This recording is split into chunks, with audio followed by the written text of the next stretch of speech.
क्षमा महाराज, पर यह परंपरा हमें समझ नहीं आती।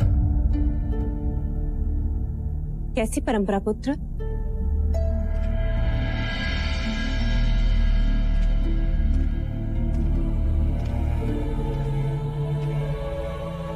जब भी आप खुश होते या कभी कोई खुशी की बात होती, जैसे युद्ध जीतने की बात, विवाह की बात, जन्मदिन हो या स्वयंवर का दिन, आप हमेशा ब्राह्मणों को दान देते हो, जिससे तुम्हारे सुख को किसी की अशुभ दृष्टि न लगे, तुम्हारे मार्ग के सारे अवरोध दूर हो जाए, तुम्हें ब्राह्मणों का आशीर्वाद मिले। तो क्या ब्राह्मणों को दान देने से अवरोध दूर हो जाते हैं? निस्संदेह होते हैं। मैंने पहले भी कहा था और आज भी कहता हूं, ब्राह्मण धरा पर ईश्वर के प्रतिनिधि है। मनुष्य के मस्तिष्क पर उनका हाथ अभय कवच होता है। अरे, ये आपके पैरों को क्या हुआ विप्र? प्रातःकाल घर से चला था, मार्ग में ठोकर लग गई। अर्थात आप अपना ही हाथ अपने ही मस्तिष्क पर रखना भूल गए विप्र।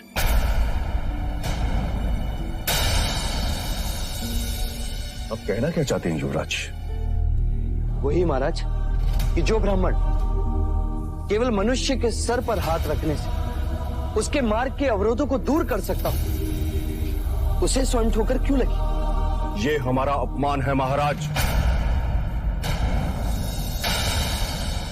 मेरा उद्देश्य आपको अपमानित करना नहीं, पर इस प्रश्न का उत्तर तो आपके पास भी नहीं। प्रत्येक मनुष्य को अपने कर्मों के अनुसार फल भुगतना पड़ता है। अर्थात कर्म ही अंतिम है। आपके दृष्टिकोण से कर्म ही निर्णायक है। मनुष्य को अपने कर्मों से कोई नहीं बचा सकता। सत्य है। अर्थात आपके आशीर्वाद मिथ्या है विप्र। युवराज! क्षमा विप्र, आप गुरु हैं, ज्ञानी, मुझे उद्दंड ना समझे, पर जब कर्म ही सब कुछ है तो वर्णों को इतना महत्व क्यों कि ब्राह्मण मस्तिष्क पर हाथ रखे तो आशीर्वाद और शूद्र छू भी ले तो अपराध?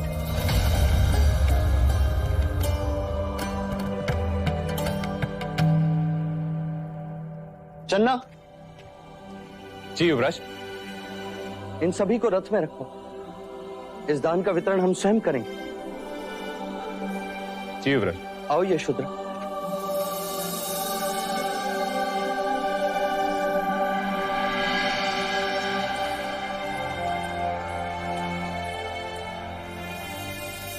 क्षमा आचार्य। युवराज सिद्धार्थ की जय! युवराज सिद्धार्थ की जय! युवराज सिद्धार्थ की जय! युवराज सिद्धार्थ की जय! युवराज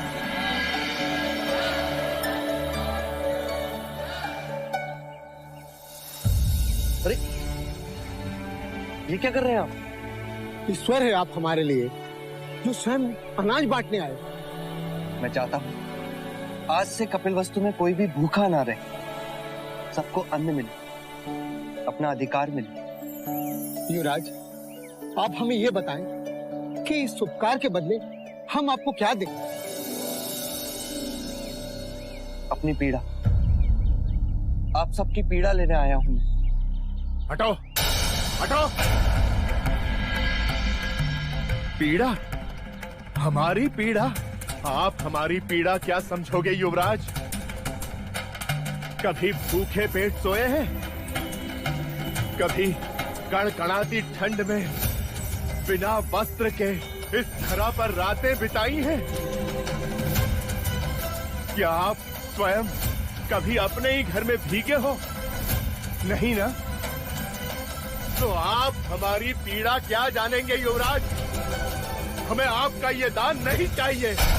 हम शाक्य हैं, हमारी भुजाओं में इतना बल, इतनी शक्ति है कि हम अपने परिश्रम की रोटी खा सकते हैं। और यदि आप हमारी सहायता करना ही चाहते हैं तो अपने राज्य के अधिकारियों को अत्याचार से रोको। हाँ युवराज, ये सही कह रहा है। अतिरिक्त कर के नाम पर रोटी तो ठीक, पर बचा कुछ सामान भी ले जाते।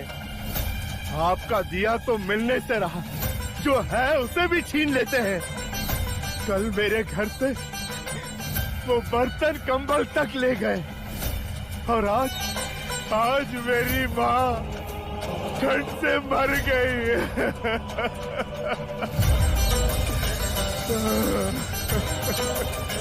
इतनी क्रूरता! कौन है अधिकारी?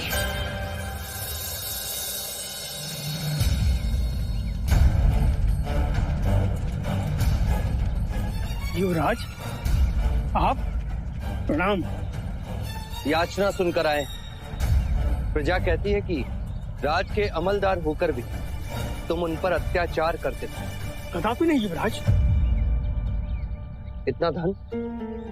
इतना धन कैसे, जबकि तुम तो किसान भी नहीं। गरीबों से छीना हुआ अनाज है युवराज।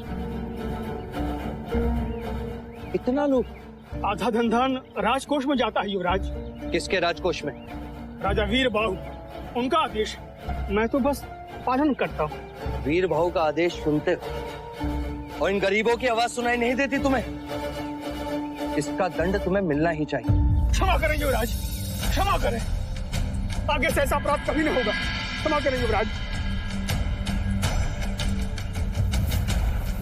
युवराज, इनके पापों का दंड तो ईश्वर ने हमें पहले ही दे दिया है, हमारी पुत्री को विकलांग बना के।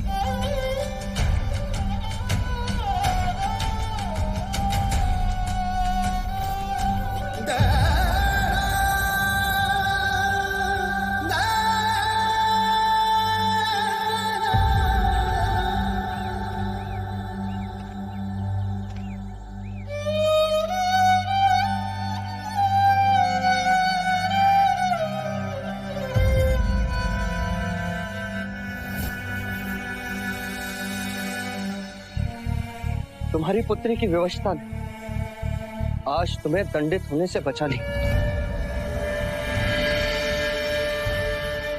अब जिन हाथों से तुमने ये छीना है, उन्हीं हाथों से गांव वालों में इस अनाज को बांट दो। अवश्य युवराज, अवश्य। और आज इस गांव के प्रत्येक बालक को तुम स्वयं अपने हाथों से एक एक निवाला खिलाओगे।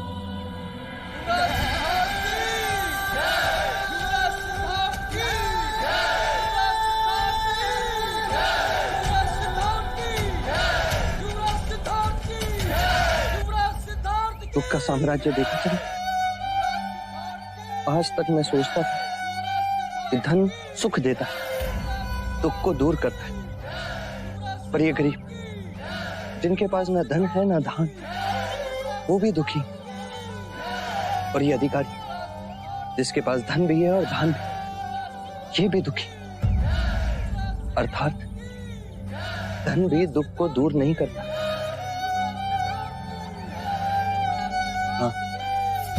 कभी कभी बढ़ाता अवश्य है।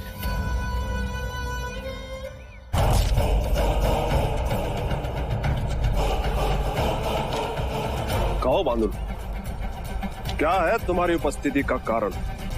महाराज, शाह के राजा शुद्धोधन का राजदूत आया।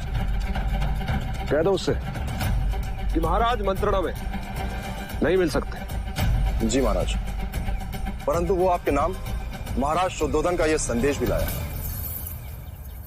क्या लिखा है?